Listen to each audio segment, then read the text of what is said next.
महाराष्ट्र की कर लेते हैं, क्योंकि महाराष्ट्र के डिप्टी सीएम अजीत पवार चर्चाओं में हैं इन दिनों।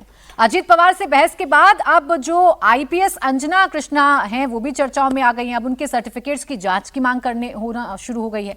एनसीपी नेता अमोल मिटकरी ने यूपीएससी को चिट्ठी लिखी है, जिसमें उन्होंने आईपीएस अधिकारी अंजना कृष्णा के शैक्षणिक और जाति प्रमाण पत्रों की प्रामाणिकता पर सवाल उठाते हुए वेरिफिकेशन की डिमांड कर दी है। ये मांग उप मुख्यमंत्री अजीत पवार से जुड़े वायरल वीडियो विवाद के बाद की गई। जो वीडियो वायरल हो रहा है उसमें अजीत पवार महिला आईपीएस अधिकारी को फटकारते नजर आ रहे हैं। बताया जा रहा है कि आईपीएस अवैध खनन रोकने पहुंची थी। अजीत पवार आईपीएस को कार्रवाई रोकने के लिए कह रहे थे। इसी को लेकर बहस हुई, जिसके बाद अब आईपीएस अंजना कृष्णा के सर्टिफिकेट्स की जांच की मांग की जा रही है। चीफ मिनिस्टर आपके साथ बोल रहा हूँ। मैं आपको आदेश देता हूँ कि वो रुकवाओ और आप जाओ और तहसीलदार को बताओ कि अजीत पवार जी का फोन आया था। डिप्टी चीफ मिनिस्टर ने मुझे कहा ये सब रुकवाने के लिए, क्योंकि अभी मुंबई में जरा मुंबई का माहौल एकदम खराब हुआ है, उसको अपने को प्राधान्य देना है। मेरा नाम बताओ उनको।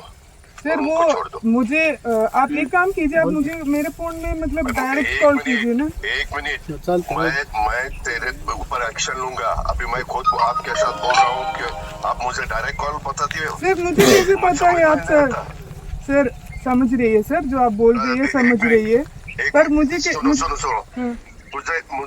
मुझे देखना है ना, मेरा नंबर दे दो या व्हाट्सएप कॉल करो। ठीक है सर, मैं यहाँ से बोल देता हूँ। ठीक है सर, मेरा चेहरा तो आपको समझ में आएगा ना। ठीक है सर। इतना आपको डेयरिंग हुआ है क्या सर? मेरे तो कार्रवाई जो किया है मुझे कैसे पता है सर? सर मुझे पता नहीं है ना सर, मैं सिर्फ यही बोल रही। मैं डिप्टी चीफ मिनिस्टर सर समझ रही है वो आप बोल रही है जो दे दो मुझे, मैं डायरेक्ट आपको देता हूँ। ठीक है सर।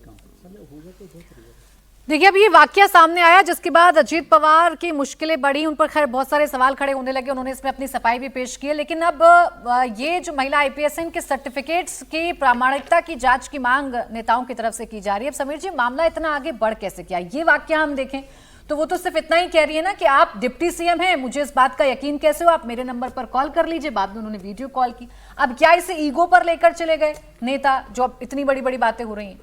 देखिए, मामला सोलापुर के कुर्द गांव का जो अवैध खनन को लेकर जिस तरीके से वहाँ पर पुलिस कार्रवाई करने के लिए महिला अधिकारी गई हुई थी वहाँ पे, लेकिन अब अजीत पवार है। अब अजीत पवार तो वही रहेंगे ना, वो चाहे राष्ट्रवादी कांग्रेस में रहे, चाहे फिर वो अलग पार्टी बना के बीजेपी के साथ गठबंधन में आ जाए। उनकी राजनीति करने की स्टाइल थोड़ी बदलने वाली है। आदमी पार्टी बदलने से अपना रंग थोड़ी बदलता है। वो तो इसी तरीके से करते रहते हैं, कलेक्टर से अबे तुबे करके देना, गाली दे के बात करना, सामने खड़े रखना, कुर्सी पे बैठने से मना कर देना अधिकारी को। अजीत पवार का ये व्यवहार रहा है अपने अधिकारी के साथ व्यवहार करने का, तो उनको लग रहा था कि वही उनकी जो राजनीति है वही चलेगी। हालांकि देवेंद्र फडणवीस से गंभीरता से लिया। देवेंद्र फडणवीस ने संदेश दे दिया अजीत पवार को कि भाई इस तरीके से अधिकारी से आप काम में हस्तक्षेप नहीं करेंगे।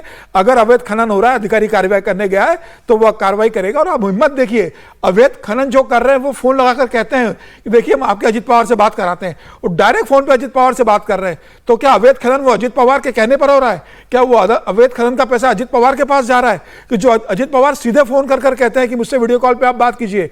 पूरे देश के अंदर अवैध खनन को लेकर इतना विरोध हो रहा है, महाराष्ट्र के अंदर कहा जाता है, तो क्या अवैध खनन में अजीत पवार पार्टनर है उसके अंदर? उसको जवाब देना पड़ेगा अजीत पवार को इन बातों को लेके कि आप कैसे किसी प्रशासनिक अधिकारी जो गलत काम को रोकने जा रही है उसमें आप हस्तक्षेप कर रहे हो। मुझे लग रहा है कि देवेंद्र फडणवीस ने इस मामले को गंभीरता को देखा, अजीत पवार से कहा है कि इस तरह से आप दखलंदाजी काम में नहीं देंगे। अजीत पवार ने इस पूरे मामले पे खेद प्रकट करा है और उन्होंने कहा है कि ये जानकारी नहीं थी कि अवैध खनन का पूरा मामला है। जाति की प्रामाणिकता क्यों चाहते हैं वो? नहीं, अब देखिए, अजीत पवार नेता है तो पार्टी के कार्यकर्ताओं ने अब उनकी अब शैक्षणिक योग्यता निकालेंगे। अब उनकी जो पुरानी जहां पर पोस्टिंग हुई होगी वहां के विवाद निकाले जाएंगे। क्या कोई इनके ऊपर किस तरह का आरोप लगा था, फिर भ्रष्टाचार के आरोप निकाले जाएंगे, फिर तमाम तरह के लगा कि अधिकारियों को परेशान करना, उनके ऊपर इस तरह से माहौल बनाना कि भविष्य में वो कोई इसी तरह का काम न करे। ये एक राजनीतिक नेताओं का हथकंडे होते हैं, लेकिन वो बहुत अच्छे अधिकारी मुझे लग रहा है और उन्होंने अपना काम बराबर से किया था।